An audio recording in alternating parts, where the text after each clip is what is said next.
Hi guys, welcome to Priyo's moment. Today morning routine பார்த்துடலாம்.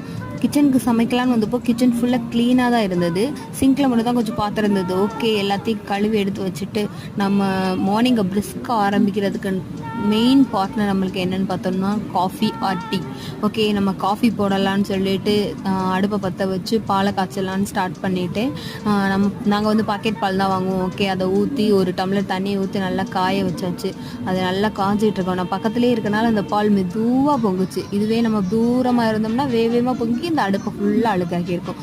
Okay, இப்படியோ பொங்கிடுச்சு. நம்மளுக்கு இப்போ வந்து காஃபி ரெடி ஆயிரும்னு சொல்லிட்டு நல்லா போட்டு குடிச்சிட்டு வெயிட் பண்ணிட்டு இருக்கும்போது அப்படியே எங்கள் பெரியம்மா எனக்கு கோயிலேருந்து புளியோதரை வாங்கிட்டு வந்தாங்க.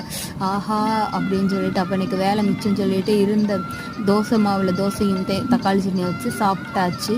மார்னிங் டிஃபன் முடிஞ்சிடுச்சு. சப்ஸ்கிரைப் பண்ணிக்கோங்க காய்ஸ். தேங்க்யூ.